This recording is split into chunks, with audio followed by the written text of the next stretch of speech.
If I asked you which company completely dominated the mobile phone industry in the early 2000s, most of you would answer without hesitation: Nokia. And you would be absolutely right. Back then, Nokia wasn't just a phone brand.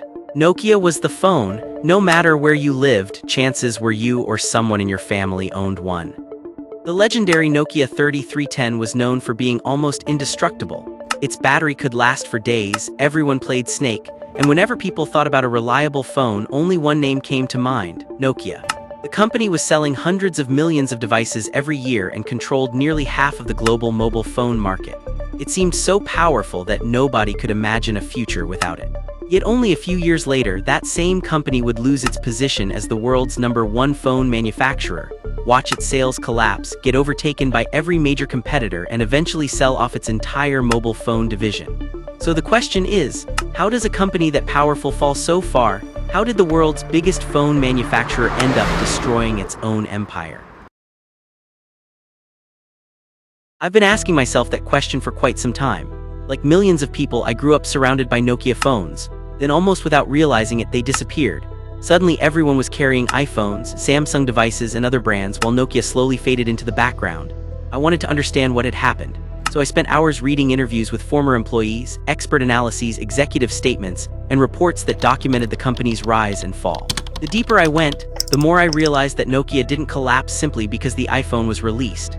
In reality, its downfall had started long before that moment, and the real reasons are far more surprising than most people think. This isn't just the story of a company that lost billions of dollars. It's the story of a giant that became so convinced it could never lose that it completely failed to see the biggest threat right in front of it. To understand what really happened, we have to go back to the early 2000s. At that time, Nokia was sitting on top of the world. The Finnish company was selling more phones than any other manufacturer on the planet. Its profits were soaring, its engineers were considered among the best in the industry, and its executives genuinely believed they were years ahead of the competition. Back then, smartphones were not yet the future in most people's minds. Consumers mainly wanted a phone with excellent battery life, strong durability, and the ability to make calls and send text messages. And when it came to those things, Nokia was nearly impossible to beat. Every new model sold by the millions, and the company kept breaking record after record. Inside Nokia, the mindset was simple. They believed they had already found the perfect formula. Why change a strategy that was making so much money? Unfortunately, that confidence would soon become their greatest weakness. Then came the day that changed the history of technology forever. On January 9, 2007, a man walked onto a stage in California in front of hundreds of journalists. That man was Steve Jobs. On that day, he introduced a device that many people initially dismissed as nothing more than an expensive gadget: the very first iPhone. A phone without a physical keyboard, controlled almost entirely through a touchscreen. For the public, it was revolutionary. But inside Nokia, the reaction was very different. Many executives looked at the iPhone with skepticism, even arrogance. They believed it was far too expensive, that its battery life wasn't good enough, and that it lacked several features their own phones already had. Most importantly, they were convinced that customers would never give up the physical keyboards they had been using for years. In their minds, people would always value durability and simplicity over a large touchscreen. At first, that reasoning sounded perfectly logical, but without realizing it, Nokia had just made the mistake that would completely change its future. While they viewed the iPhone as a niche luxury product, Apple was quietly redefining what a mobile phone would become for the next 20 years. And the worst part, Nokia would take far too long to understand what was really happening. While Nokia continued improving the kinds of phones consumers were slowly abandoning, Apple was moving at an incredible pace. Just 1 year after the first iPhone was released, the App Store launched and completely transformed the mobile industry. A phone was no longer just a device for making calls or sending text messages. It had become a GPS, a camera, a gaming console, a music player, a wallet, a video recorder, and eventually a powerful computer that fit inside your pocket. Soon after, Google introduced Android, allowing manufacturers like Samsung to build smartphones that could compete with Apple's vision. In just a few years, the entire market shifted. Consumers were no longer looking for the most durable phone or the one with the longest battery life. They wanted a smart device capable of doing almost everything. Meanwhile, Nokia remained tied to Symbian, an operating system that had become increasingly outdated, difficult to use, and painfully slow to improve. Many of the company's engineers knew that drastic changes were necessary, but senior executives were afraid of starting over. Instead of building a completely new platform for the future, they kept trying to improve a system that had already fallen behind.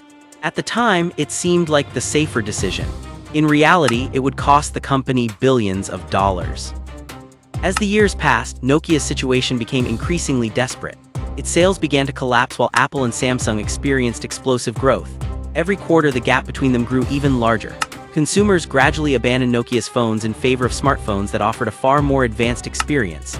Inside the company, pressure and internal conflicts continued to grow. Some executives realized they were losing the battle, but by then it was already too late. In 2011, Nokia made one final attempt to save itself by abandoning Symbian and partnering with Microsoft to adopt Windows Phone. On paper, the partnership looked like it had the potential to challenge both Apple and Android. But in reality, it arrived far too late. Developers were already building their apps for iOS and Android. Customers had become deeply invested in those ecosystems, and very few people wanted to start over with a completely different platform. Despite releasing several well-designed smartphones, Nokia never managed to reclaim its position. Then, in 2013, something happened that would have seemed impossible just a few years earlier.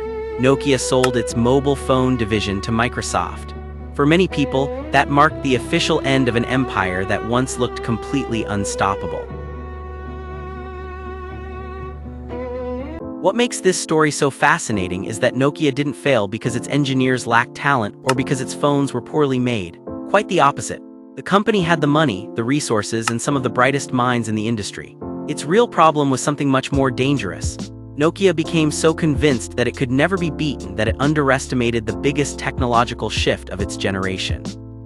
The company believed it was in the business of selling mobile phones, while the rest of the world was already moving towards smartphones and software ecosystems. It focused on protecting its current success instead of building the future. And that's often how the greatest empires collapse, not because they become weak, but because they become convinced they're untouchable. Even today, Nokia's downfall is studied in business schools around the world as one of the greatest strategic failures in modern corporate history. It serves as a powerful reminder that no company, no matter how dominant it seems, will remain at the top forever. Success today never guarantees success tomorrow, and in business, the biggest threat is often believing you've already won.